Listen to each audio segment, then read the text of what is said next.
think it is the inability for some groups to be upward climbers. It's the existing structure which is in favor of some and not others. So either the haves and have-nots, or however you want to see it.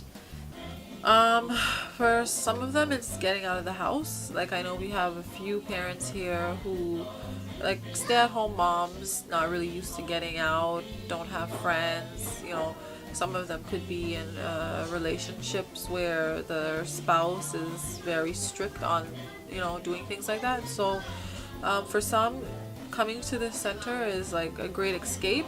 For others, it's like something just to do, and they enjoy doing it. So I think for most parents, it's just to get out, do something different. Mostly stay-at-home moms. Yeah. For all of our clients is poverty. Everyone is touched and faces poverty in one way or another. You're poor or you're marginalized in our community, that affects your ability to perhaps advocate for yourself in the best possible way. So there's a lot of common denominators for the folks that we serve, the folks that access our services, but what it is, it's an inability to help themselves at the time that they walk in through our doors. So that's something common in all of the departments that we work in. Mm-hmm.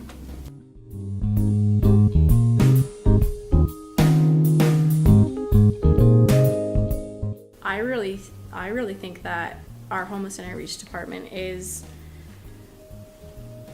the biggest aspect for me. Scarborough has a lot of lack of services for the most part, and there's, you know, not a lot of amenities and a lot of spots, not a lot of resources for clients when it comes to, you know, having outreach workers, having housing follow-up workers, having sex trade outreach workers, having, you know, our new trusteeship program coming in, and, you know, we're always creating new resources for our clients to access through this agency. So I'm definitely gonna send that one out to the housing and outreach team.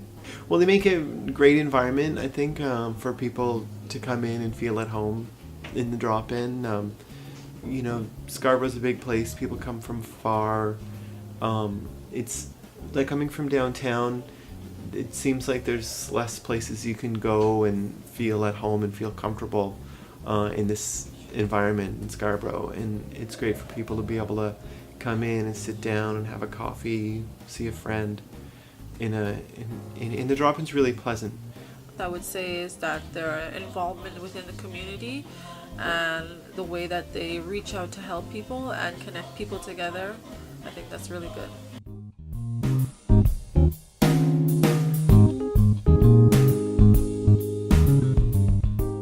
The best thing about ACSA is the relaxedness. You know, if I want to take a client out for a coffee, if they're having a bad day, I can just go out and take them out. It's structured, but not overly structured. So we have a lot of autonomy to work with the clients how we see fit. I think it is the ability to work with the clients and volunteers towards, you know, running an operation that is unique and changing. Just feeling that you're working towards improving this current situation that needs to improve. But I would say I'm planning to go back to India this year, and I knew that I have so many stories and experience to talk to my friends or my families. And I was thinking, I said, I don't know what in India it's like. It's a really big challenge because it's a big country and lots of homelessness. But I will see, I don't know what can they do there. But at least I'm gonna share my stories. That's how things in Canada, like in terms of helping homeless people and all that. I will try to deliver my message and let's see where it goes. Yeah, that's the best thing about that.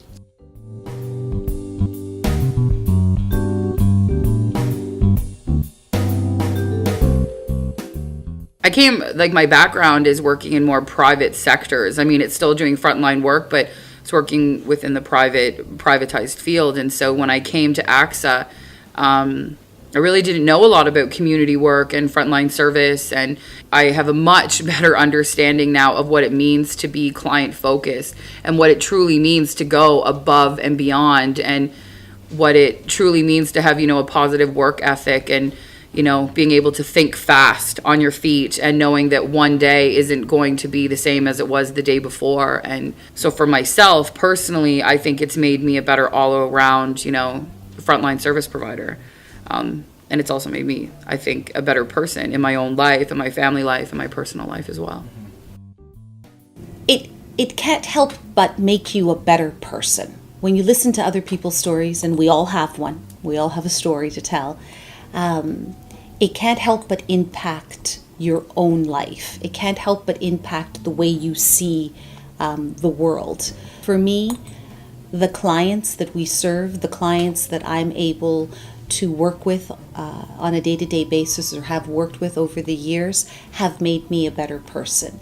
They've made me a more intelligent person, a more sensitive person, a more enlightened person, and that's because I've been open to their stories and their struggles, and have learned from them.